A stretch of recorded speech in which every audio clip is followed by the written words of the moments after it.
Boss, patuloy naman kung paano i-withdraw yung napanalunan kong ETH sa MemFi sa raffle nila. Sana ma-notice, boss. Oy, congratulations, brother. Nanalo ka sa ano. Ibig sabihin, guys, totoo na may nananalo pala doon sa mga raffles nila everyday. Ang alam ko, guys, parang 30,000 USDT ata yan per day ang pinamimigay nila. So, meaning to say, kung si brother nanalo, sige ganito, brother, tuturuan kita paano ilabas yan. Pero right after mo siya mailabas, balitaan mo kami ha, para makita natin kung totoo nga ba talaga.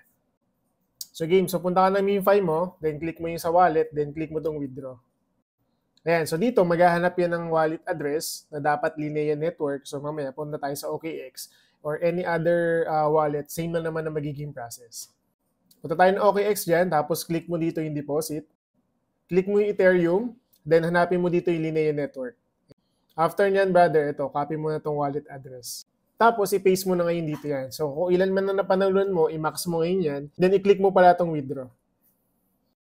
Yan. Actually, guys, nakikita ko nga, ang daming nag-message at dami din nagtatag sa akin na sabi, medyo sablay nga daw itong MemeFi kasi ang dami nilang mga pakulungan yung TGE. Instead na maglabas sila ng announcement kung ano yung mga pakulong mga pinilalabas. Pero, doon naman sa other side, makikita natin, backup siya ng Linea Network at pinost naman siya last April kung di ako nagkakamali. Guys, firm tayo sa decision natin na waiting game muna tayo. So, antayin natin. Most likely, mga 1 or 2 days before the listing. Maglalabas naman ng announcement yan para dun sa requirements na. So, doon na tayo mag-take action. So, kailangan talaga natin maglagay ng gas fee. Yes, kasi nga, ilalabas natin yung token.